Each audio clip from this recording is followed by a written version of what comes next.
हाय। आज की वीडियो में हम लोग डिस्कस करेंगे सेट समुच्चय। एक बड़ा ही मजेदार सा छोटा सा टॉपिक है, उसको हम लोग डिस्कस करेंगे। क्लास 11th के एनसीईआरटी बुक का चैप्टर नंबर 1 है।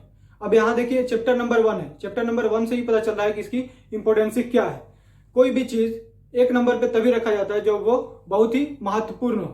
तो यहाँ पे सेट को जो एक नंबर पे रखा गया, यानी कि ये वैल्यूएबल है। सेट के अंदर में क्या क्या टॉपिक पढ़ना है वो आज हम लोग डिस्कस नहीं करेंगे। आज हम लोग डिस्कस करेंगे कि एक्सरसाइज 1.1 को सॉल्व करने के लिए हमें किस किस चीज की जरूरत पड़ेगी, उसको हम लोग समझेंगे। इसी तरह जैसे जैसे हम लोग आगे बढ़ते जाएंगे उसी तरह से टॉपिक हम लोग डिस्कस करते जाएंगे। इससे क्या लगेगा कि भारी नहीं लगेगा, बोरिंग भी नहीं लगेगा कि कितना लंबा चैप्टर है।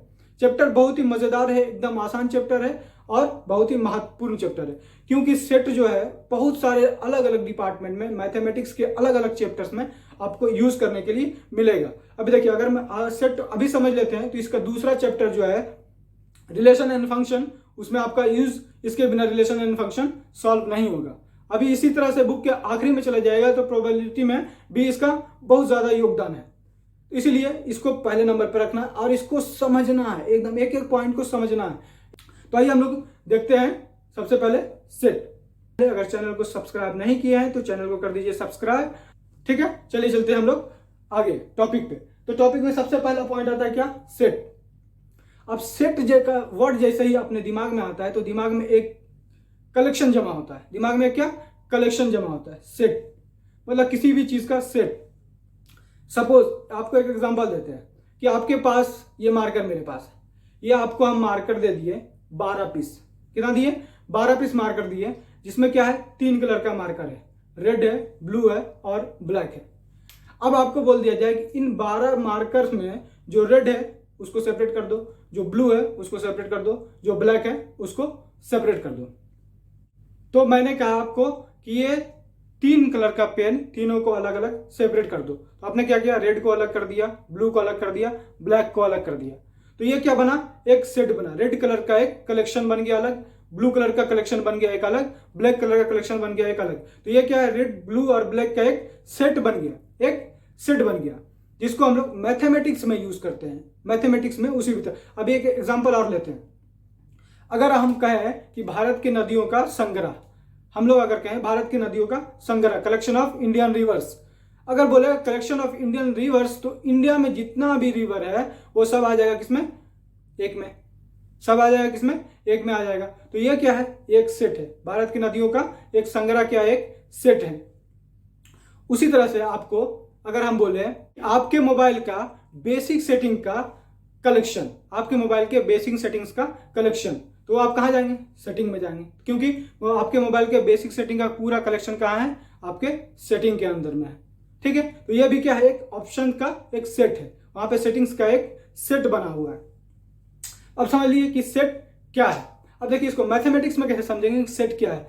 अगर हमें बोल दिया जाए 10 से कम नेचुरल नंबर्स का सेट, तो कैसे लिखेंगे हम लोग? हम लोग इसको इस तरह से लिखेंगे।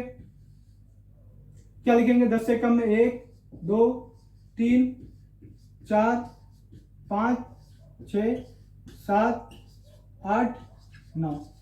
10 से कम प्राकृतिक संख्याओं का सेट। अब इसमें क्या है? जितना भी प्राकृतिक 10 से कम जितना भी नेचुरल नंबर है वो पूरा इसमें मौजूद है। 10 से कम जितना भी नेचुरल नंबर है इसमें मौजूद है। नेचुरल नंबर के अलावा इसमें कुछ नहीं है। तो ये क्या है? एक सेट है। ये क्या है? एक सेट है। उसी तरह से एक एग्जांपल से और समझिए। अगर आपको बोल दिया जाए कि अंग्रेजी अल्फाबेट का वॉवेल्स का कलेक्शन, अंग्रेजी अल्फाबेट का वॉवेल्स का कलेक्शन, तो अंग्रेजी अल्फाबेट में वॉवेल्स में क्या क्या है? ए, ई, आई, ओ, यू। 2 और है, लेकिन वो क्या? सेमी वॉवेल है। तो हम लोग जो है मेनली जो है ये 5 वॉवेल है। तो अगर हम लोग को बोल दिया जाए तो हम लोग क्या लिखेंगे? ए, ई, आई, ओ और यू। ये किसका कलेक्शन है? ये वोवेल्स का कलेक्शन है। ये क्या है? वोवेल्स का कलेक्शन है। तो ये क्या है? एक सेट है। ये एक वोवेल का एक सेट है। अब इसमें कुछ भी आगे निकालेंगे, बाहर निकालेंगे, अभी इसमें ई जोड़ देंगे, ये एफ जोड़ देंगे, तो ये क्या है? कलेक्शन खत्म हो जाएगा, क्योंकि एफ जो है वोवेल्स के कैटेगरी में नहीं है। ठीक है, अब इसमें से हम लोग ए निकाल दें। अभी हम लोग इसमें से ए निकाल दें तो क्या होगा? तभी ये वोवेल्स के कैटेगरी में रहेगा, क्योंकि इसमें 4 जो बचा हुआ है, ये 4 जो है क्या है, वोवेल ही है। समझ गए आप सेट किसको कहेंगे। अब समझिए कि सेट किसको नहीं कहेंगे, सेट क्या नहीं है। एग्जाम्पल लीजिए, अगर आपको कहे कोई कि भारत की नदियों के संग्रह में गंगा एक नदी है, तो इसमें आपको कोई आपत्ति नहीं होगा, हमें भी नहीं होगा, और भारत में बसने वाले किसी भी लोग को इससे आपत्ति नहीं होगा, क्योंकि भारत में गंगा नदी है, भारत में गंगा नदी है। तो भारत की नदियों के सेट में क्या आ जाएगा, गंगा नदी। अगर उसी जगह पे हम बोल दें कि भारत की नदियों के कलेक्शन में नील नदी है, तो सबको आपत्ति हो जाएगा, किसी को भी इस बात में दो राय नहीं होगा कि भारत की नदियों के संग्रह में नील नदी नहीं है, भारत की नदियों के संग्रह में नील नदी नहीं है। तो ये क्या है, एक सेट नहीं है, भारत की नदियों के संग्रह में नील नदी नहीं आ सकता है। नील नदी को बाहर निकालेंगे, भारत की नदियों में, भारत में जितना नदी है वही होगा भारत की नदियों का सेट। एक दूसरा एग्जांपल लीजिए, भारत के बिल्डिंग के कलेक्शन में बुर्ज खलीफा एक बिल्डिंग है। तो आप मानेंगे इस बात को? नहीं मानेंगे, क्योंकि बुर्ज खलीफा कहाँ है, दुबई में है, वो दुबई का कलेक्शन है, दुबई के बिल्डिंग्स का कलेक्शन है, वो भारत के बिल्डिंग्स का कलेक्शन नहीं है। तो ये भी क्या होगा, एक सेट नहीं होगा। ठीक है, इसी तरह इसको मैथमेटिक्स में कैसे बोलेंगे, इसको मैथमेटिक्स में कैसे बोलेंगे कि अगर हम लोग बोल दें कि यहां पर ही एफ जोड़ दें, यहां पे हम लोग एफ जोड़ दें, तो अब क्या होगा, ये अब क्या होगा, इसमें पहले से तो 5 वोवेल था, एफ जोड़ दिए, ये वोवेल नहीं है। अब हम बोले कि अंग्रेजी अल्फाबेट के वोवेल्स के कलेक्शन में एफ भी एक कलेक्शन है, एफ भी एक कलेक्शन है, जो क्या हो जाएगा, गलत है, जो क्या है, गलत है, एफ वोवेल के कलेक्शन में नहीं आता है, उसी कैटेगरी में नहीं है। उसी तरह से अगर हम लोग बोल रहे हैं कि अंग्रेजी अल्फाबेट के कॉन्सोनेंट में जो है ई एक कलेक्शन है, तो ई कॉन्सोनेंट में नहीं आता है, तो ये क्या है, सेट नहीं है। यहां देखिए, अगर आपको बोल दिया जाए कि रियल नंबर्स के, अगर आपको बोल दे 10 से कम रियल नंबर का सेट में जो है -3 भी है, -3 भी है, तो ये गलत हो जाएगा, ये गलत हो जाएगा, क्योंकि -3 रियल नंबर में नहीं है, तो ये क्या होगा, रियल नंबर का एक सेट नहीं बनेगा। ठीक है, अब समझ लिए सेट क्या है, सेट किसको कहेंगे, किसको नहीं कहेंगे। ठीक है, समझना जरूरी है, हर एक पॉइंट को समझ लीजिए, समझने से क्या होगा, समझ लीजिएगा तो हमको सॉल्यूशन बताने का जरूरत नहीं पड़ेगा, और ये चैप्टर इतना मजेदार लगेगा, इतना मजेदार लगेगा कि आप इसको सॉल्व करने के बाद हमको बताइएगा कि हाँ सही बोल रहे थे, कि बहुत मजेदार चैप्टर है, सिर्फ इसको समझना है। अब देखिए, एक सेट किसको और नहीं कहेंगे, एक और एग्जांपल लेते हैं हम लोग। अगर हम लोग बोल दें कि भारत के 5 सबसे अच्छे राइटर का कलेक्शन में, भारत के 5 सबसे अच्छे राइटर का कलेक्शन जो है एक सेट है, सबसे अच्छे राइटर का एक सेट है, जिसमें हम लोग 5 नाम दे दिए, ABCD कुछ भी। अब इसमें क्या होगा, बंदे को कंट्रोवर्सी हो जाएगा, किसी के लिए अब मुंशी प्रेमचंद अच्छे हैं, किसी के लिए मुंशी प्रेमचंद्र अच्छे हैं, तो किसी के लिए रविंद्रनाथ टैगोर अच्छे राइटर हैं। तो इसमें क्या होगा कि अलग अलग आदमी का अलग अलग विचार मिलेगा, जिससे क्या होगा, ये एक सेट नहीं बनेगा। तो हम लोग सेट को समझने के लिए सबसे पहले क्या समझेंगे कि जहां पे 2 आदमी का विचार नहीं मिल रहा है, समझ लो वो सेट नहीं है। अगर आपको बोल दिया जाए भारत के 5 खिलाड़ियों का सेट, तो ये एक सेट बनेगा, ये एक सेट बन जाए। वहीं पे अगर बोल दे कि भारत के सबसे अच्छे 5 खिलाड़ियों का सेट, और उसमें ABCD नाम दे दे, तो अब इसमें कंट्रोवर्सी क्रिएट हो जाएगा कि अब किसी को A अच्छा है, किसी के लिए B अच्छा है, किसी के लिए B थोड़ा अच्छा है, किसी के लिए A सबसे अच्छा है, किसी के लिए C बहुत बेकार है। तो इससे कंट्रोवर्सी, क्योंकि अलग अलग इंसान का अलग अलग विचार है, अपने अपने विचार के हिसाब से वो खिलाड़ी को चुनेगा कि कौन अच्छा है, कौन बुरा है, कौन थोड़ा अच्छा है, कौन एकदम बेकार है। तो जहां पर भी 2 आदमी का विचारधारा नहीं मिले, वहां पे समझ लेना है कि ये सेट नहीं है। ओके, तो समझ लिए सेट क्या है, सेट नहीं। अब इसमें एक पॉइंट समझिए। अब देखिए, यहां पे हम R लिखे, यहां पे हम लोग V लिखे, यहां पे हम लोग R लिखे, यहां पे V लिखे, 2 चीज लिखे। आपके दिमाग में सवाल जनरेट होना चाहिए था कि यहाँ पे V कहां से आया, यहाँ पे R कहां से आया। ठीक है, अब देखिए ये V और R को समझिए। तो कभी भी हम सेट को डिनोट करेंगे तो अंग्रेजी का कैपिटल लेटर यूज करेंगे। सेट को डिनोट करेंगे तो क्या करेंगे, कैपिटल लेटर को यूज करेंगे। कुछ भी कैपिटल लेटर में 26 लेटर में कुछ भी यूज कर ले, A B C X Y Z कुछ भी, लेकिन वो कैपिटल में। अब यहाँ पे देखिए हम वॉवेल का लिए कलेक्शन, अभी एफ को ये मिटा देते हैं।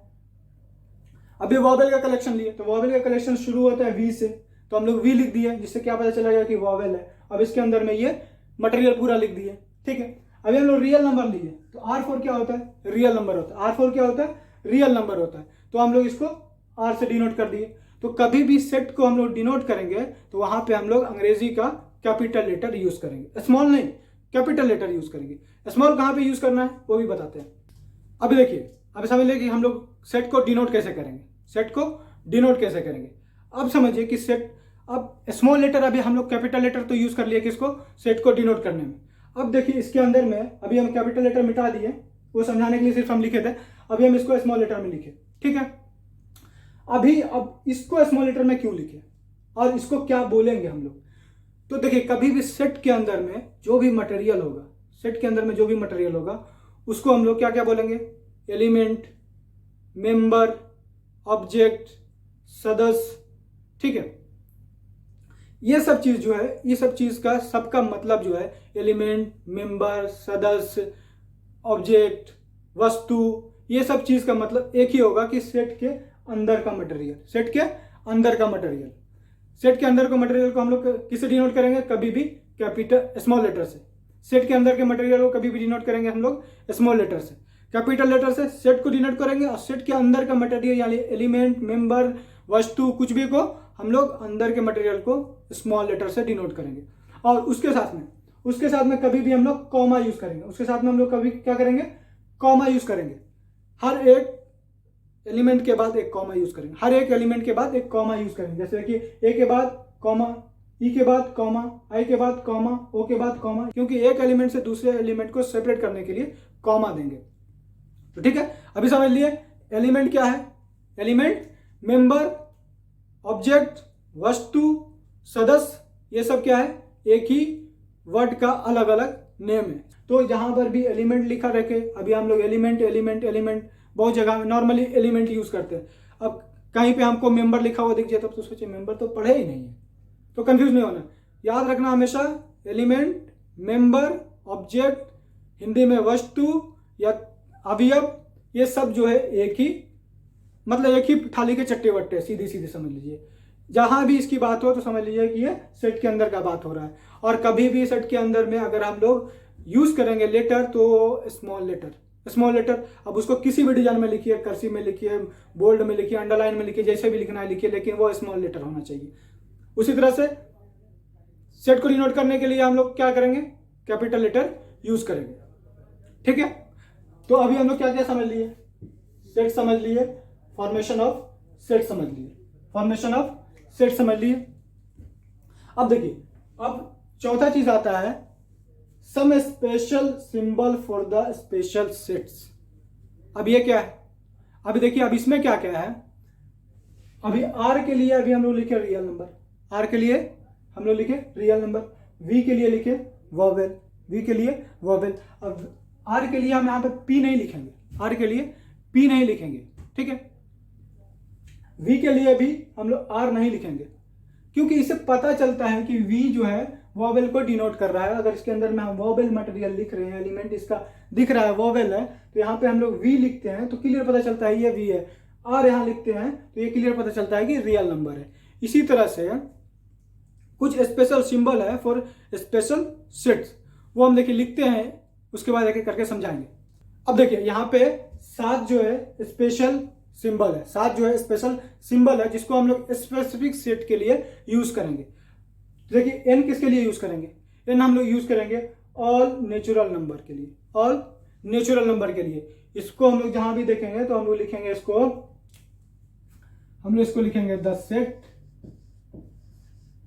Set of all natural numbers, all natural numbers. N जहां भी लिखा है तो मतलब कि वो नेचुरल नंबर ही है, दूसरा कुछ नहीं है, क्योंकि ये स्पेसिफाइड है, ये स्पेसिफाइड है। क्योंकि सेट का मतलब क्या होता है, well defined collection of object, well defined. तो अगर हम एन लिख रहे हैं तो एन का मतलब है कि इसमें सब नेचुरल नंबर आ रहा है। अब नेचुरल नंबर सब आ जाएगा तो किसी को भी इससे आपत्ति नहीं होगा कि इसमें दूसरा चीज भी आ सके, ठीक है, क्योंकि वेल डिफाइंड, यहाँ पे इसका डिफिनेशन क्या हो रहा है, वेल डिफाइंड हो रहा है, सुपरिभाषित हो रहा है, यानी कि एक लाइन में सबको रखा जा रहा है।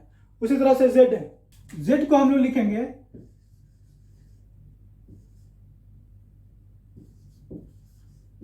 The set of all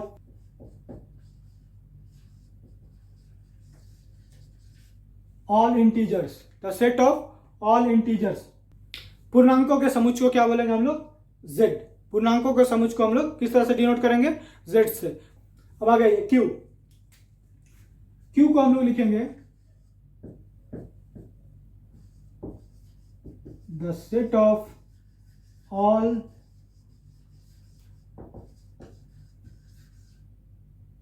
rational numbers, all rational numbers, सभी परिमेय संख्याओं का सेट, सभी परिमेय संख्याओं का समुच्चय को हम लोग किसे डिनोट करेंगे, Q से। हम लोग किसे डिनोट करेंगे, Q से। ओके, आगे बढ़ते हैं, आगे आते हैं R पे। R में क्या हो जाएगा, अब सोचिए R का पहले हम एग्जांपल दे चुके हैं,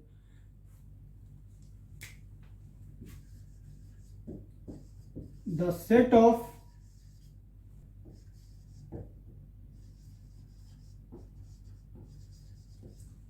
the set of real numbers, the set of real number, प्राकृतिक संख्याओं का समुच्चय को डिनोट कैसे करेंगे हम लोग, आर से। दूसरा लेटर यूज नहीं करेंगे क्योंकि ये स्पेसिफाइड है रियल नंबर के लिए। ओके, आगे बढ़िए। अब आता है जेड प्लस। अब देखिए जेड प्लस क्या है, अब जेड प्लस क्या है, तो जेड यहां देखिए क्या था, the set of all integers, तो यहां पे सिर्फ प्लस आ गया तो यहां क्या हो जाएगा, the set of all positive integers, the set of all positive integers, सभी धनात्मक पूर्णांकों का समुच्चय, सभी धनात्मक पूर्णांकों का समुच्चय। ठीक है, अब देखिए क्यू डिनोट कर रहा है यहाँ किसको, रेशनल नंबर को, तो क्यू प्लस किसको डिनोट कर देगा, क्यू प्लस डिनोट करेगा पॉजिटिव रेशनल नंबर को। ये क्या हो जाएगा, the set of all positive rational number, the set of all positive rational number, सभी धनात्मक परिमेय संख्याओं का समुच्चय। ठीक है, आगे आइए आर प्लस। आर प्लस क्या हो जाएगा, आर से यहाँ क्या है डिनोट किया हम लोग, set of real number, set of real number, तो यहाँ क्या हो जाएगा, set of positive real number, set of positive real number. तो यहां तक ये समझ में आ गया कि स्पेशल डिनोशन क्या है, और नॉर्मल जिसको डिनोट करेंगे उसमें हम कैपिटल लेटर यूज करेंगे सेट को डिनोट करने के लिए, सेट के अंदर के एलिमेंट को लिखेंगे उसको स्मॉल लेटर से लिखेंगे। ठीक है, सेट किसको कहते हैं, सेट किसको नहीं कहते हैं, इतना चीज समझ में आ गया। अगला पॉइंट क्या है, अगला पॉइंट है method for the representing a set. एक सेट को, एक समुच्चय को निरूपित करने के लिए दो मेथड है, एक सेट को निरूपित करने के लिए दो मेथड है। पहला मेथड है, एक नंबर में क्या है, रोस्टर मेथड, रोस्टर फॉर्म। दूसरा नंबर में क्या है,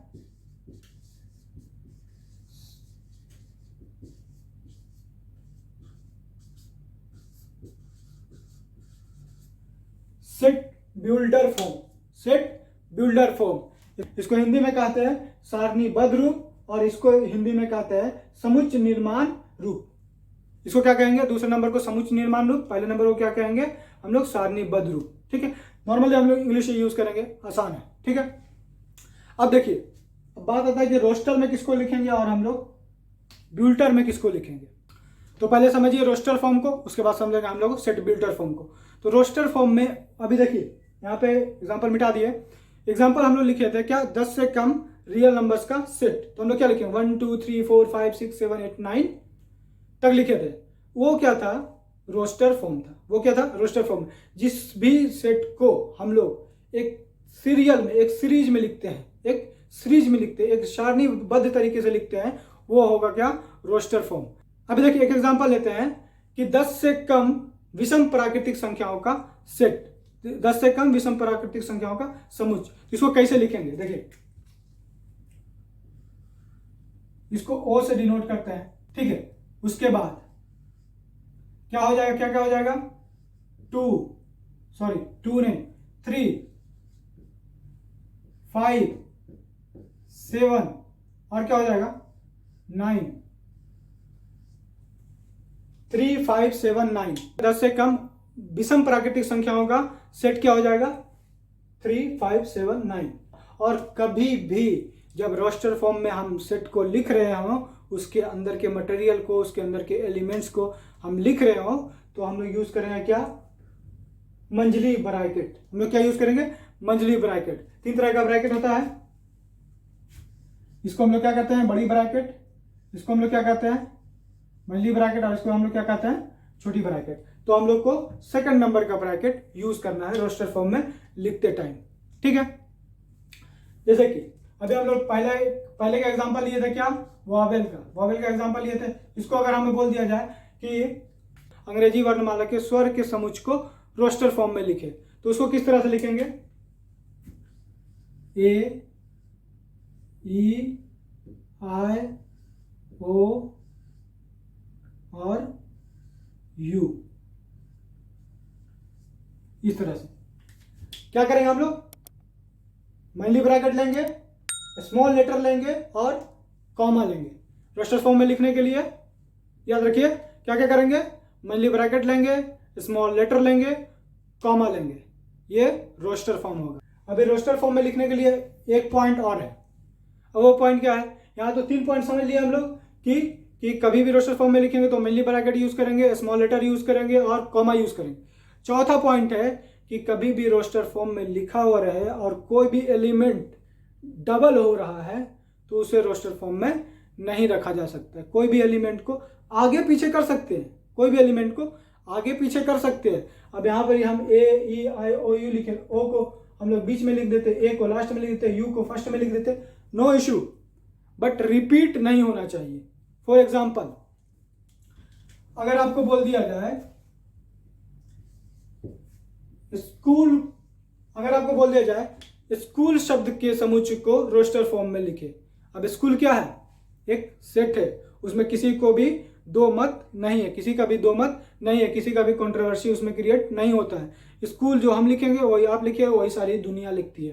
तो स्कूल भी क्या है? एक सेट है।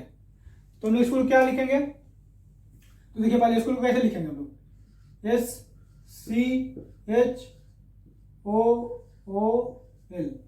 SCHOOL। अब देखिए इसको हम लोग रोस्टर फॉर्म में लिखना है तो क्या करेंगे? रोस्टर फॉर्म में लिखने के लिए क्या करेंगे? हम लोग यहां से ओ को उड़ा देंगे। हम लोग लिखेंगे यहाँ क्या? SCHOL।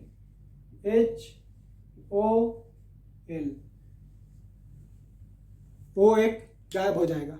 क्यों गायब हो जाएगा? क्योंकि यहाँ पे ओ रिपीट हो रहा है और रोस्टर फॉर्म में रिपीट कोई भी एलिमेंट नहीं होना चाहिए। ये रोस्टर फॉर्म का कंडीशन है। तो कितना कंडीशन हो गया? 4 कंडीशन। पहला, रोस्टर फॉर्म में लिखने के लिए मंझली ब्रैकेट होनी चाहिए। दूसरा, स्मॉल लेटर होना चाहिए।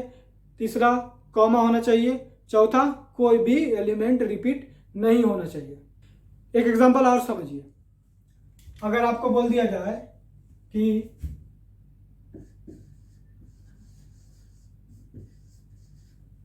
बटर शब्द को रोस्टर फॉर्म में लिखिए, बटर शब्द को रोस्टर फॉर्म में लिखिए, तो इसको कैसे लिखिएगा? यहां क्या हो जाएगा? बी लेंगे इसको डिनोट करने के लिए। यहां पे क्या हो जाएगा? BUTTER।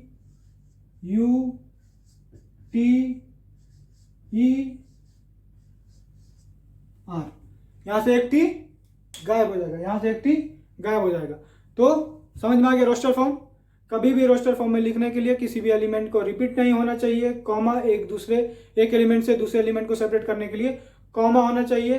तीसरा चीज स्मॉल लेटर होना चाहिए। चौथा चीज उसका मंझली ब्रैकेट यूज करना है। अब देखिए इसमें एक चीज और है। अगर आपको कह दिया जाए कि प्राकृतिक संख्याओं के समुच्चय को रोस्टर फॉर्म में लिखिए, तो क्या कैसे लिखिएगा? अब प्राकृतिक संख्या कितना है पता है आपको? प्राकृतिक संख्या नेचुरल नंबर कितना है? लाखों, करोड़ों, अरबों, गिन नहीं सकते। जितना दूर जाएंगे तो उसके लिए हम लोग एक और चीज करेंगे। क्या करेंगे? अब देखिए हम लिखते हैं रियल नंबर को रोस्टर फॉर्म में, तो क्या लिखेंगे? 1 2 3 4। कहां तक जाएंगे हम इसको लिखते हुए? इसको लिखते हुए कहां तक जाएंगे? तो जाता ही जाएगा ना, रुकेगा नहीं। तो इसके लिए क्या करेंगे हम लोग? 1 2 3 3 फुल स्टॉप लगाएंगे, 3 कॉमा डालने के बाद 3 फुल स्टॉप लगाएंगे। तो इससे पता चलेगा क्या कि ये इनफिनाइट है। ये क्या है? सेट इनफिनाइट है। इसको हम लोग पूरा अंत तक हर एलिमेंट को एक एक करके नहीं लिख सकते हैं। इसके लिए हम यूज कर रहे हैं क्या? 3 डॉट्स, 3 फुल स्टॉप। ये डिनोट करेगा क्या? This set belongs to infinite, this set belongs to infinite. तो अभी हम लोग पढ़ेंगे इनफिनाइट और फिनाइट सेट, तो उसमें हम लोग डिटेल से पढ़ेंगे इसको। अभी थोड़ा सा खाली इसको समझ लीजिए। तो ये हो गया कि अगर कोई सेट जाता जा रहा है जिसका लास्ट नहीं है, वो 3 पॉइंट से रुक जाएगा, वहां जाके 3 पॉइंट से रुक जाएगा। ठीक है, तो अभी रोस्टर पर क्लियर हो गया। अब आते हैं हम लोग सेट बिल्टर फॉर्म। अब समझिए सेट बिल्टर फॉर्म क्या है। सेट बिल्टर फॉर्म, अब देखिए कोई भी सेट है तो उसका एक स्पेशल उसके अंदर में पॉइंट है, एक स्पेशलाइजेशन है उसके अंदर में। किसी भी सेट के अंदर में एक स्पेशलाइजेशन है जिसकी वजह से वो सेट बना है। जैसे कि भारत के नदियों का सेट, तो वो क्या है? भारत की नदी है, भारत की सभी नदी का वो कलेक्शन है, तो उसके अंदर में स्पेशलाइजेशन क्या है? भारत की नदी है, वो चाइना की नदी नहीं है, वो भारत की नदी है, तो उसके अंदर में स्पेशल पॉइंट क्या है? भारत की नदी। तो हम सेट बिल्टर फॉर्म में उस चीज का लिखते हैं जो उसके अंदर में स्पेशल हो। जैसे कि भारत की नदियों का कलेक्शन को लिखना है, तो हम कैसे लिखेंगे सेट बिल्टर फॉर्म में? उसके लिए हम लोग क्या करेंगे? भारत की नदियों को हम लोग बी से डिनोट करते हैं, और यूज क्या करेंगे हम लोग? मंझली कोष्टक, मंझली ब्रैकेट यूज करेंगे। उसके बाद एक्स, यहां पे नॉर्मली एक्स यूज करते हैं, आप एक्स वाई जेड कुछ भी यूज कर सकते हो इसको डिनोट करने के लिए। उसके बाद हम लोग यहाँ पे एक कोलन लेंगे। ये क्या लेंगे? एक कोलन लेंगे। ये जो कॉलन है इस तरह से लिखाता है, कॉलन इस तरह से कॉलन लिखाता है, तो हम लोग लिखेंगे एक्स कॉलन एक्स।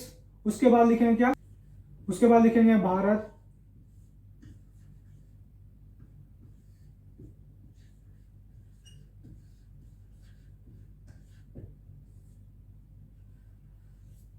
उसके बाद क्या लिखेंगे? भारत की नदियां। तो अब इससे पता चल जा रहा है, इसके अंदर में स्पेशल पॉइंट हम डाल दिए हैं कि ये भारत की नदियों का सेट है, ये भारत की नदियों का सेट है। इसको क्या पढ़ेंगे? तो देखिए इंग्लिश में इसको पढ़ते हैं, इसको सच दैट पढ़ते हैं, इसको एक्स कॉलन एक्स को हम लोग सच दैट पढ़ते हैं। लेकिन हिंदी में क्या पढ़ेंगे? सभी एक्स का समुच जहां एक्स भारत की नदियां हैं। एक एग्जांपल और लेते हैं। अभी हम लोग पहला एग्जांपल लिए थे क्या? वॉवेल वाला, वॉवेल का एग्जांपल लिए थे। तो वॉवेल के एग्जांपल को अगर हमको सेट बिल्टर फॉर्म में लिखना है तो कैसे लिखेंगे? अगर इसको सेट वॉवेल के सेट को अगर सेट बिल्टर फॉर्म में लिखना है तो कैसे लिखेंगे हम लोग? एक्स कोलन एक्स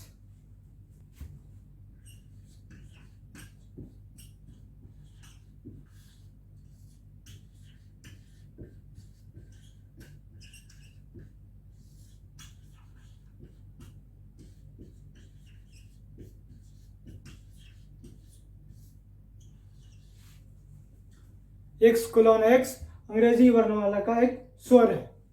तो वॉवेल को हम लोग सेट बिल्टर फॉर्म में लिखेंगे तो इस तरह से, और रोस्टर रूप में लिखेंगे तो कैसे लिखेंगे हम लोग? ए ई आई ओ यू, बिना किसी एलिमेंट के रिपीटेशन के।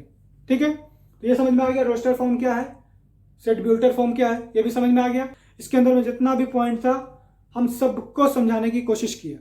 ठीक है, इसको समझिए। अब आते हैं हम लोग एक्सरसाइज के ऊपर। तो एक्सरसाइज नंबर 1.1 का पहला क्वेश्चन है, कहता है निम्नलिखित में कौन सा समुच्चय है, अपने उत्तर का औचित्य दीजिए। निम्नलिखित में कौन सा समुच्चय है, अपने उत्तर का औचित्य दीजिए। एक नंबर में कहता है जे अक्षर से प्रारंभ होने वाले वर्ष के सभी महीनों का संग्रह। एक नंबर में है। अब जे अक्षर से कौन सा महीना शुरू होता है? जे अक्षर से कौन सा महीना शुरू होता है? जे अक्षर से शुरू होने वाले महीनों का नाम क्या क्या है? जनवरी, जून, जुलाई। इसके बाद कोई चौथा भी है। 12 महीना में 3 महीना जे से शुरू होता है। तो पहला क्या हो जाएगा? पहला क्वेश्चन का आंसर क्या हो जाएगा?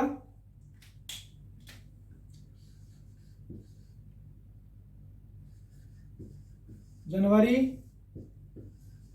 जून,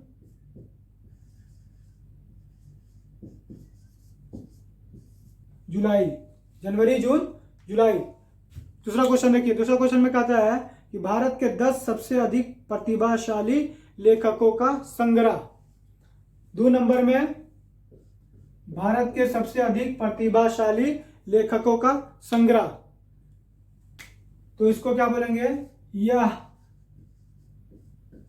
एक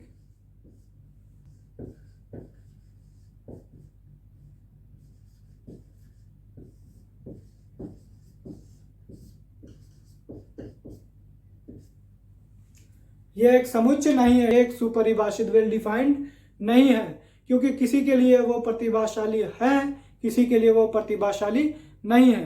किसी को उनके अंदर में प्रतिभा दिख रहा है, किसी के अंदर में नहीं दिख रहा है, तो इससे कंट्रोवर्सी क्रिएट हो रहा है। यह एक वेल डिफाइंड कलेक्शन नहीं है, इसलिए यह एक सेट नहीं है। तीसरा क्वेश्चन में कहता है विश्व के सर्वश्रेष्ठ 11 बल्लेबाजों का संग्रह। तो तीसरा नंबर भी क्या हो जाएगा, नंबर 3 भी हो जाएगा क्या, ये एक सेट नहीं है। तीसरा नंबर में क्या हो जाएगा, ये एक सेट नहीं है। क्यों नहीं है, क्योंकि वर्ल्ड के सबसे बेहतरीन 11 बल्लेबाज को दूसरे भी हो सकते हैं। अब देखिए, वर्ल्ड के जो 11 खिलाड़ी का लिस्ट हम बनाए, आप भी वर्ल्ड के 11 खिलाड़ी का लिस्ट बनाए, तो आपके लिए सर्वश्रेष्ठ जो है, सबसे ज्यादा सर्वश्रेष्ठ जो है, सबसे अच्छा खिलाड़ी जो है वो कोई और होगा आपके लिस्ट में, मेरे लिस्ट में कोई और होगा, तीसरा कोई बनाएगा तो उसके लिस्ट में कोई और होगा। तो इसमें क्या होगा, सबका अपना अपना विचार होगा, अपना अपना विचार होगा। इसमें अपना अपना सबका विचार आपस में टकरा रहा है कि मेरे लिस्ट में कोई और है, मेरे लिस्ट में कोई और है, मेरे लिस्ट में कोई और है। तो ये क्या होगा, ये एक सेट नहीं है। ठीक है। चौथा नंबर क्वेश्चन में है कि आपकी कक्षा के सभी बालकों का संग्रह, आपकी कक्षा का सभी बालकों का संग्रह, तो ये क्या होगा, ये एक सेट है। ये क्या है, एक सेट है, क्योंकि मेरे क्लास में जितना भी स्टूडेंट है उसमें लड़का हो, लड़की हो, एज से छोटा हो, एज से बड़ा हो, कुछ फर्क नहीं पड़ता है, वो मेरे क्लास में है। It means it is a set, वो मेरे क्लास का एक सेट है। ठीक है। इसी तरह क्वेश्चन पूछ दे कि आपके बस में मौजूद सभी यात्रियों का सेट ये है या नहीं है। तो आप जिस बस से सफर कर रहे हैं, उस बस में जितना भी पैसेंजर मौजूद है वो क्या है, एक सेट है। उस बस के लिए क्या है, उस बस का एक सेट है। अब भले उसको कहीं भी जाना हो, वो कहीं से बिलोंग करता हो, वो बूढ़ा हो, जवान हो, कुछ भी हो, लेकिन वो क्या है, एक सेट है। तो इसी तरह से ये भी क्या, आपकी कक्षाओं के सभी विद्यार्थियों का संग्रह क्या है, एक सेट है। ओके। 4 नंबर में क्या हो जाएगा, यह एक सेट है। 4 नंबर में क्या हो जाएगा, यह एक सेट है। अब देखिए अगला क्वेश्चन 5 नंबर क्वेश्चन में है, कहता है 100 से कम सभी प्राकृतिक संख्याओं का संग्रह। ये सेट है। 100 से कम सभी प्राकृतिक संख्याओं का संग्रह एक सेट है। इससे पहले भी एग्जांपल में भी बता दिया, 10 से कम सभी प्राकृतिक संख्याओं का क्या है, एक सेट है। तो 100 से कम क्या हो जाएगा, 1 से लेके 99 तक, 1 से लेके 99 तक। तो 5 नंबर क्या हो जाएगा, 5 नंबर भी क्या हो जाएगा, यह एक सेट है, यह एक सेट है। This is a set. 6 number में है, कहता है लेखक प्रेमचंद्र द्वारा लिखित उपन्यासों का संग्रह। अब मुंशी प्रेमचंद्र द्वारा लिखित उपन्यासों का संग्रह, जितना भी उन्होंने किताब लिखी है उनका एक कलेक्शन जो है, उनमें किसी को डाउट नहीं है, वो एक सेट है, वो एक क्या है, सेट है। तो 6 नंबर भी क्वेश्चन क्या हो जाएगा, यह एक सेट है। 6 नंबर क्वेश्चन भी सेट है। अब देखिए 7 नंबर क्वेश्चन में कहता है सभी समपूर्णांकों का संग्रह। सभी समपूर्णांकों का संग्रह क्या हो जाएगा, हम ये वेल डिफाइंड है, हम लोग बता सकते हैं कि समपूर्णांक पॉजिटिव इंटीजर क्या क्या है, वो बता सकते हैं। 0, 2, 4, 6, 8, 10, ये हम लोग बता सकते हैं, नो इशू। ये क्या है, एक सेट है। 7 नंबर में क्या हो जाएगा, यह एक सेट है। सभी सम पूर्णांकों का संग्रह, यह एक सेट है।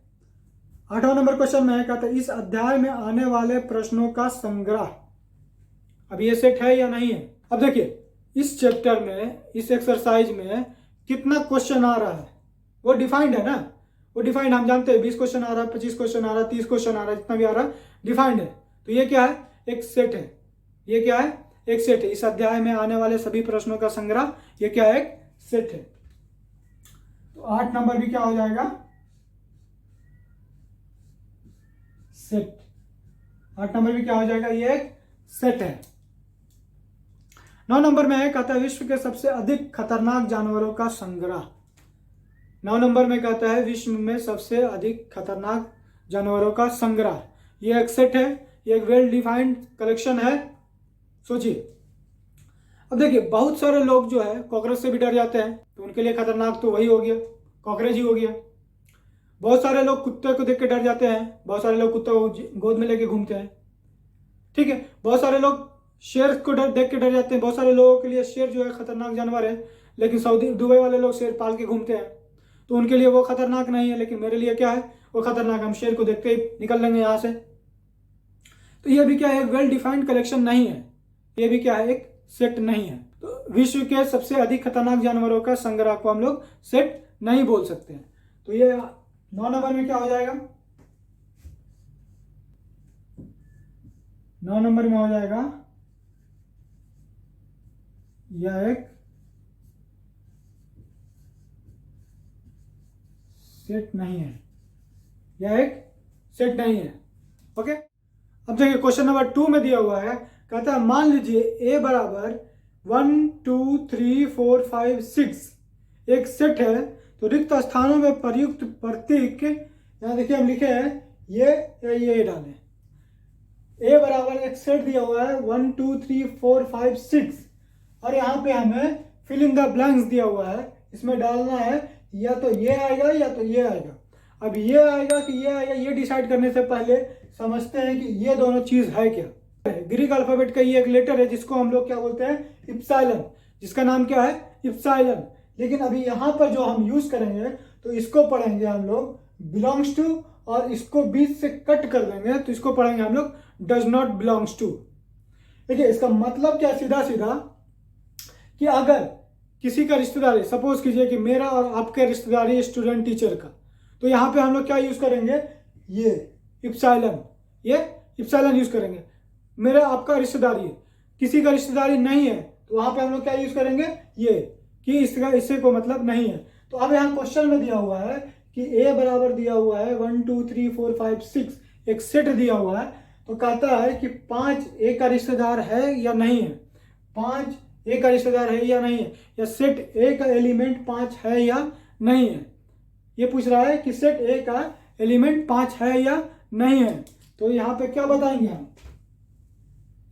अब देखिए इसमें कहीं पर भी 5 दिखता है आपको, कहीं पर भी सेट ए में 5 दिख रहा है, तो यहाँ पे 5 है, तो इसके लिए क्या लिखेंगे हम लोग, 5 belongs to A, 5 belongs to A. 5 समुच्चय ए का एक एलिमेंट है, एक अवयव है, तो क्या बोलेंगे हम लोग, 5 बिलोंग्स टू ए। दूसरा नंबर क्वेश्चन में है कि 8 बिलोंग्स टू ए या 8 डज नॉट बिलोंग्स टू ए, तो क्या होगा, यहाँ देखिए इसमें ए के सेट में कोई भी एलिमेंट 8 नहीं है, मैक्सिमम 6 तक है, तो इसको क्या लिखेंगे हम लोग, 8 does not belongs to A, 8 does not belongs to A. Okay, अब देखिए तीसरा नंबर क्वेश्चन में कहता है कि 0 ए में बिलोंग करता है या नहीं करता है। तो देखिए यहाँ सेट ए में कहीं पर भी 0 नहीं है, इसके लिए ये क्या हो जाएगा, 0 does not belongs to A, 0 does not belongs to A. अब देखिए क्वेश्चन नंबर चौथा में कहता है 4 सेट ए का एलिमेंट है या नहीं है, तो यहाँ क्या लिखेंगे, यहाँ लिखेंगे 4 बिलोंग्स टू ए, क्योंकि 4 यहाँ एक एलिमेंट है सेट ए का। पांचवा नंबर में 2 बिलोंग्स टू ए और 2 does not belongs to A, यहाँ क्या हो जाएगा, 2 belongs to A, because 2 is the element of set A. Okay, तो question number 2 finish. Question number 3 में आते हैं। क्वेश्चन नंबर 3 में कहता है निम्नलिखित समुच्चय को रोस्टर रूप में लिखिए। यहाँ सेट बिल्टर फॉर्म में दिया हुआ है, हमको रोस्टर रूप में लिखना है। एक में दिया हुआ है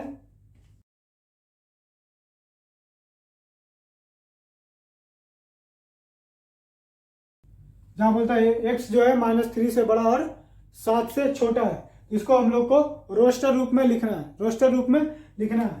तो कैसे लिखेंगे इसको, a इज इक्वल टू मंझली कोष्टक। अब देखिए कहता है एक पूर्णांक है जो कि -3 से बड़ा है और 7 से छोटा है, तो क्या क्या हो जाएगा, -2 -1 0 1 2 3 4 5 6। 6 तक। क्वेश्चन नंबर 2 में आइए। 2 में कहता है b इज इक्वल टू एक संख्या 6 से कम एक प्राकृतिक संख्या है। क्वेश्चन नंबर 2 में कहता है, क्वेश्चन नहीं लिखते हैं, डायरेक्ट आंसर लिखते हैं। 2 नंबर में कहता है संख्या 6 से कम एक प्राकृतिक संख्या है, तो इसको रोस्टर फॉर्म में लिखिए। इसका आंसर क्या हो जाएगा?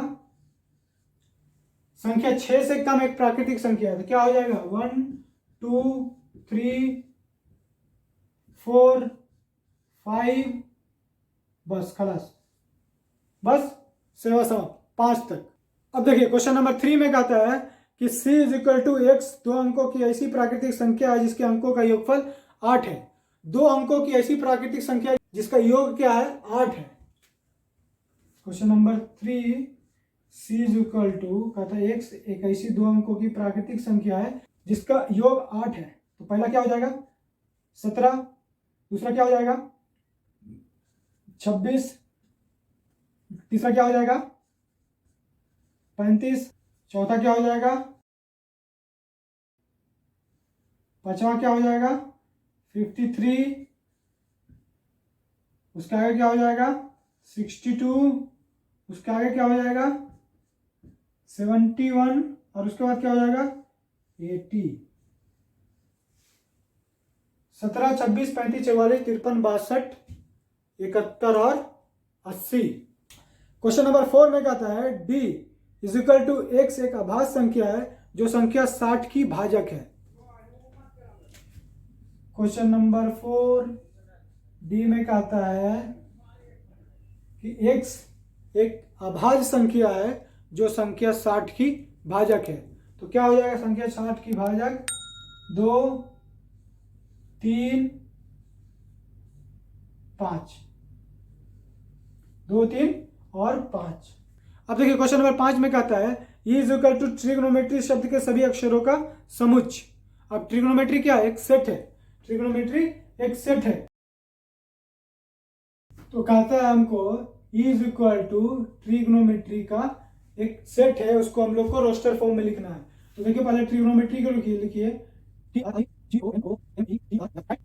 अब देखिए इसको रोस्टर फॉर्म में लिखने के लिए क्या करेंगे हम लोग? क्या करेंगे? E इज इक्वल टू क्या हो जाएगा? T, R, I, कॉमा क्या हो जाएगा? G, O, N, M, और उसके बाद क्या हो जाएगा? कॉमा E, और हो जाएगा कॉमा Y। कॉमा क्या हो जाएगा? Y। अब देखिए क्या हो जाएगा इसका? TRIGONME और Y, बिकॉज यहाँ पे कोई भी एलिमेंट रिपीट नहीं होना चाहिए। रोस्टर फॉर्म का ये कंडीशन है। तो यहाँ पे जो जो रिपीट हो रहा था उसको आउट कर दिए। तो अभी क्या आ गया? ये आ गया ट्रिगोन में। अगला क्वेश्चन में है क्वेश्चन नंबर 6 में कहता है F is equal to better शब्द के सभी अक्षरों का समुच्चय को रोस्टर फॉर्म में लिखना है। तो देखिए F बराबर दिया हुआ है बेटर, BETTR, ये दिया हुआ है। इसको रोस्टर फॉर्म में लिखेंगे तो कैसे लिखेंगे? F इज इक्वल टू क्या हो जाएगा? B, E, T, R। Okay, क्योंकि यहाँ पे E भी रिपीट हो रहा है और T भी रिपीट हो रहा है, तो दोनों क्या हो जाएगा? बाहर, रोस्टर फॉर्म का कंडीशन के अकॉर्डिंग। ओके, तो क्वेश्चन नंबर 3 भी हो गया। देखिए क्वेश्चन नंबर 4 में कहता है निम्नलिखित समुच्चयों को समुच्चय निर्माण रूप में व्यक्त कीजिए, यानी कि सेट बिल्टर फॉर्म में लिखना है। 1 नंबर में दिया हुआ है 3, 6, 9, 12, इसको सेट बिल्टर फॉर्म में लिखना है। तो कैसे लिखेंगे इसको? मान लीजिए A बराबर क्या हो जाएगा? X कुलॉन X 1,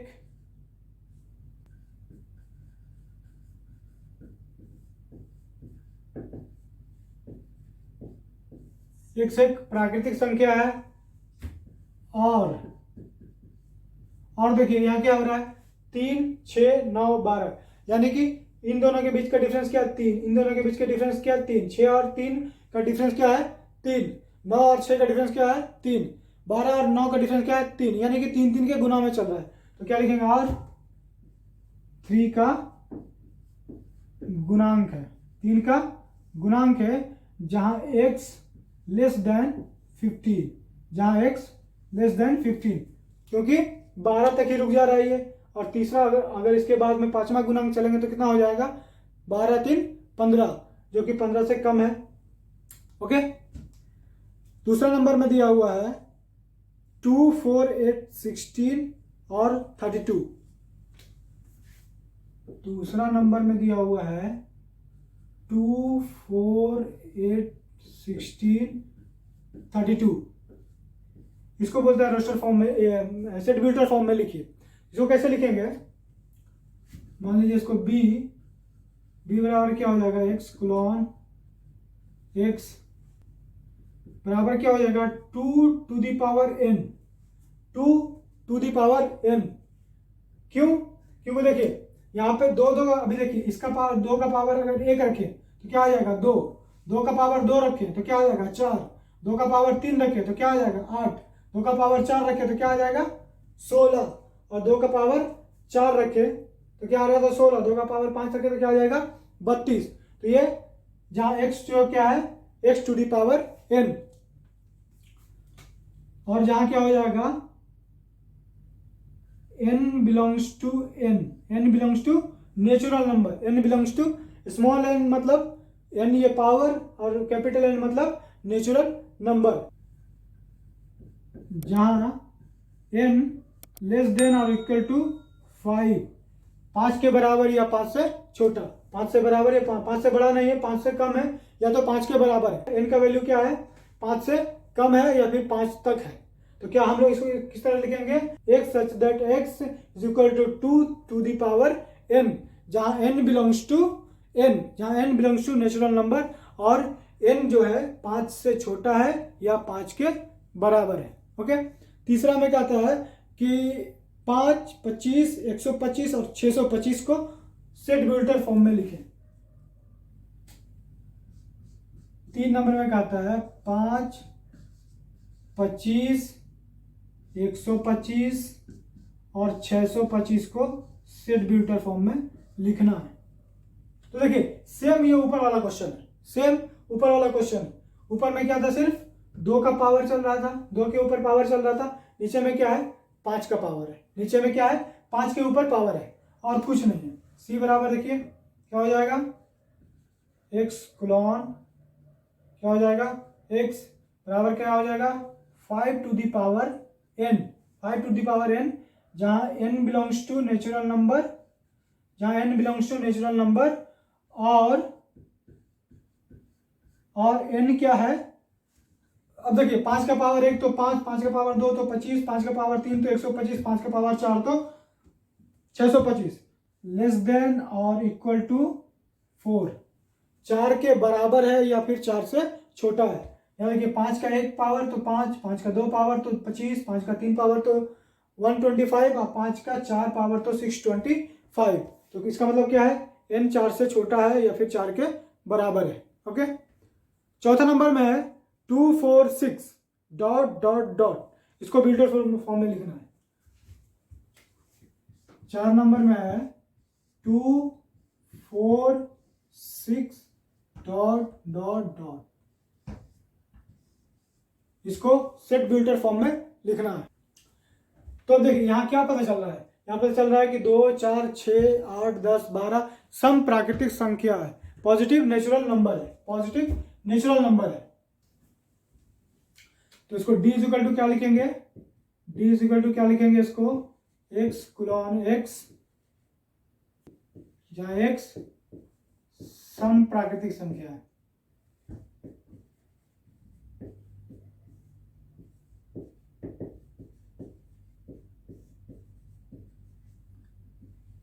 सम प्राकृतिक संख्या। ओके, अगला क्वेश्चन 5 में है, कहते हैं 149 डॉट डॉट डॉट 100। 5 नंबर में है 149 डॉट डॉट डॉट 100। इसको बोलते हैं सेट बिल्टर फॉर्म में लिखे। अब देखिए यहाँ क्या समझ में आ रहा है, एक के बाद 4, 4 के बाद 9, 9 से इसके बाद इस तरह आगे बढ़ के 100 तक। तो ये क्या है, प्राकृतिक संख्या का स्क्वायर है। इसको कैसे लिखेंगे हम लोग सेट बिल्टर फॉर्म में, ई बराबर x क्लॉन x बराबर क्या हो जाएगा, n स्क्वायर, जहां क्या हो जाएगा, n belongs to natural number, और जहां n का वैल्यू 10 के बराबर है या 10 से कम है, जहां n का वैल्यू 10 से बराबर है या 10 से कम है। अब देखिए यहाँ मैक्सिमम नंबर कितना दिया हुआ है, 100 दिया हुआ है, मिनिमम क्या है 1। अगर 1 का स्क्वायर करेंगे तो क्या मिलेगा 1।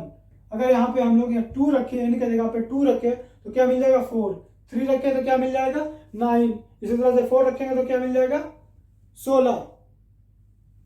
इसी तरह आगे बढ़ते बढ़ते अगर हम 10 रखे n के जगह पे 10 रख दे तो क्या मिल जाएगा 100, जो कि फाइनल हो जाएगा। इतना ही एलिमेंट है, 1 से लेकर 100 तक ही इसमें एलिमेंट है, उससे ज्यादा नहीं है। तो n का वैल्यू क्या है, या तो 10 से कम है या तो 10 के बराबर है। ओके, क्वेश्चन नंबर 4 भी फिनिश। अब क्वेश्चन नंबर 5 देखिए। क्वेश्चन नंबर 5 में क्या आता है, निम्नलिखित समुच्चयों के सभी अवयव या सदस्यों को सूचीबद्ध कीजिए, यानी कि रोस्टर फॉर्म में लिखिए।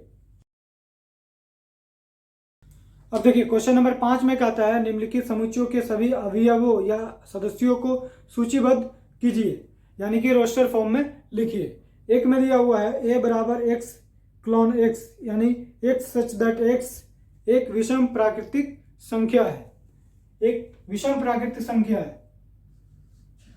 5 का 1 में अगर विषम प्राकृतिक संख्या लेंगे तो क्या हो जाएगा, a बराबर क्या हो जाएगा 1, 3, 5, 7। अब आगे नहीं जा सकते, अब सीधा बता देंगे भाई ये इन्फिनाइट सेट है, अब इससे ज्यादा आगे हम नहीं लिखेंगे, बता दिए ये इन्फिनाइट है। उसको बताने के लिए क्या करेंगे, कॉमा के बाद 3 फुल स्टॉप लगा देंगे। ओके, दूसरे नंबर में है, कहता है b is equal to x एक पूर्णांक है जहां x -1/2 और 9/2 के बीच में है। क्वेश्चन नंबर 2 में है, कहता है कि x एक पूर्णांक है जहां -1/2 less than x less than 9/2, x जो क्या है -1/2 और 9/2 के बीच में है। तो इसको रोस्टर रूप में लिखने के लिए क्या करेंगे, b मान लीजिए b इज इक्वल टू क्या हो जाएगा। अब देखिए -1/2, अब -1/2 में क्या आ जाएगा, -1/2 करेंगे तो क्या आ जाएगा 0.5, माइनस में आ जाएगा 0.5। तो 0.5 पूर्णांक नहीं है तो हम लोग क्या लिखेंगे इसको 0। 0 के बाद पूर्णांक क्या हो जाएगा 1, उसके बाद क्या हो जाएगा 2, उसके बाद क्या हो जाएगा 3, उसके बाद 4, इसके आगे होगा, इसके आगे नहीं होगा, बिकॉज 4 के आगे जाएंगे तो क्या आ जाएगा 5, 4 के आगे जाएंगे 5, यहाँ क्या है 9/2 यानी कि 4.5 हम चले जाएंगे आगे तो क्या हो जाएगा, आगे चले जाएंगे 5 तो क्या हो जाएगा उससे ज्यादा। तो इसके लिए x कहां से कहां तक में है, -1/2 से 9/2 तक में, तो क्या हो जाएगा 0, 1, 2, 3, 4 तक ही हम लोग रह जाएंगे। अब देखिए क्वेश्चन नंबर 3 में कहता है कि c is equal to x such that x एक पूर्णांक है जहां x स्क्वायर 4 से छोटा है या 4 के बराबर है, x स्क्वायर लेस देन 4 और इक्वल टू 4। क्वेश्चन नंबर 3 में कहता है x लेस देन 4 और इक्वल टू 4। एक x क्या है, एक पूर्णांक है, इसको c बराबर मान लीजिए, तो कैसे लिखेंगे इसको, तो देखिए -2 का स्क्वायर करेंगे तो क्या है, -2 क्या है 4 से छोटा है, -2 का स्क्वायर करेंगे तो क्या आ जाएगा +4। तो अभी क्या हो गया +4 यानी कि 4 के बराबर आ गया। ओके, -1, अब -1 का स्क्वायर करेंगे तो क्या आएगा 1 +1 जो कि 4 से क्या है छोटा है, कंडीशन में क्या कर रहा है 4 से छोटा या 4 के बराबर। तीसरा में क्या हो जाएगा, तीसरा में 0 रखेंगे। चौथा में क्या हो जाएगा 1, पांचवा में क्या हो जाएगा 2, अब इससे ज़्यादा नहीं जा सकता क्योंकि 2 का स्क्वायर करेंगे तो क्या आ जाएगा 4, और इससे आगे जाएंगे तो 4 से बड़ा हो जाएगा, लेकिन कंडीशन में क्या है x लेस देन 4 और इक्वल टू 4, तो हम लोग इसके बीच में ही रहेंगे। अब क्वेश्चन नंबर नेक्स्ट में है, कहता है d is equal to x such that x loyal शब्द का एक अक्षर है। क्वेश्चन नंबर 4 दिया हुआ मेरे को क्या, लोयल, LOYAL, लोयल दिया हुआ है। इसको हम लोग रोस्टर फॉर्म में लिखेंगे तो क्या हो जाएगा L, O, Y, A। L दोबारा नहीं लिखेंगे बिकॉज इसका कंडीशन है कि रोस्टर फॉर्म में कोई भी एलिमेंट रिपीट नहीं होना चाहिए। अब देखिए क्वेश्चन नंबर 5 में कहता है is equal to x such that x वर्ष एक ऐसा महीना है जिनमें 31 का दिन नहीं होता है, जिनमें 31 का दिन नहीं होता है।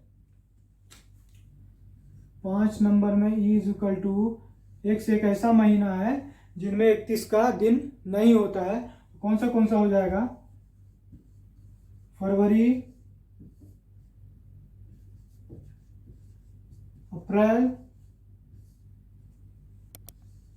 जून, सितंबर, और क्या हो जाएगा नवंबर भी 31 का महीना नहीं होता है। नवंबर, फरवरी, अप्रैल, जून, सितंबर, नवंबर। ओके। 6 में कहता है f is equal to x such that x अंग्रेजी वर्णमाला का एक व्यंजन है जो k से पहले आता है। कहता है x एक अंग्रेजी वर्णमाला का, अंग्रेजी कॉन्सोनेंट का एक अक्षर है जो कि k से पहले आता है। तो क्या क्या हो जाएगा रोस्टर फॉर्म में, इसको कैसे लिखेंगे। Question number 6 f is equal to क्या हो जाएगा।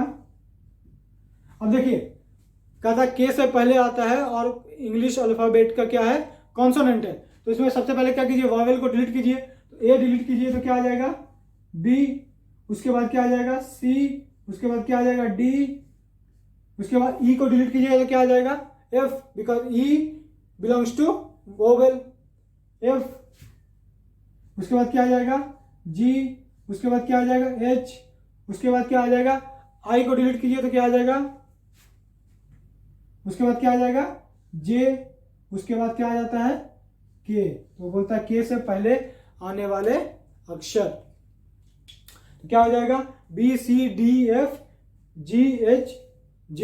ओके, तो क्वेश्चन नंबर 5 भी कंप्लीट। क्वेश्चन नंबर 6 में कहता है, बड़ा ही छोटा सा क्वेश्चन, आसान सा क्वेश्चन है, उसके बाद ये आज की वीडियो खत्म करेंगे यहीं पे। नेक्स्ट एक्सरसाइज हम लोग नेक्स्ट क्लास में देखेंगे। कहता है बाईं ओर रोस्टर रूप में लिखित और दाईं ओर समुच्चय निर्माण रूप में वर्णित समुच्चयों का सही मिलान कीजिए।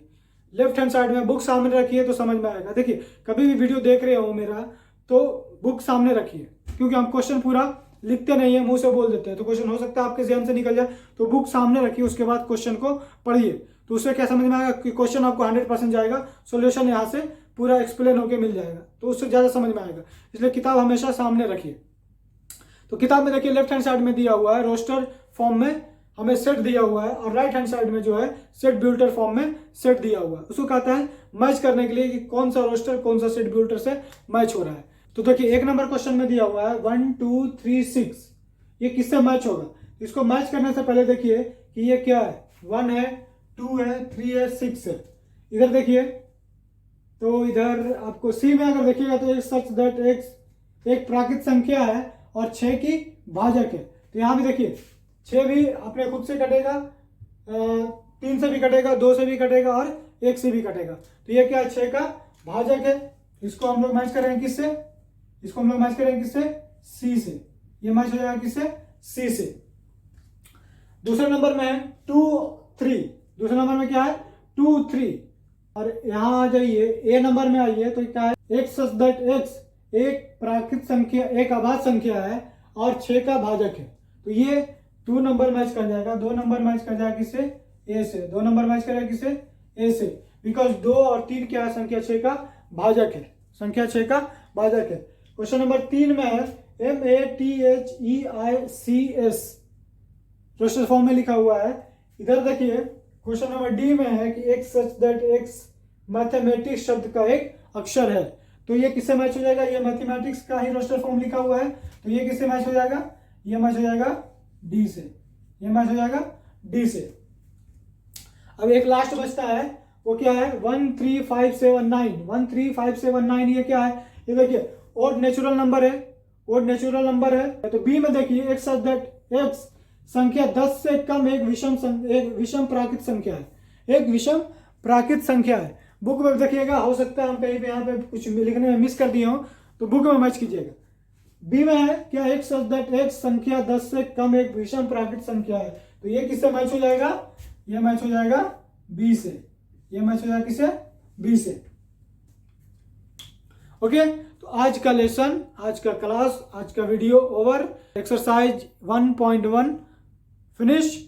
अब इस पे काम कीजिए, इस पे एक्सरसाइज कीजिए। किसी को कंफ्यूजन है, किसी तरह का डाउट है, तो वो हमें बिंदास कमेंट करके पूछिए, मेल करके पूछिए, जिस तरह से भी पूछना है पूछिए, ठीक है।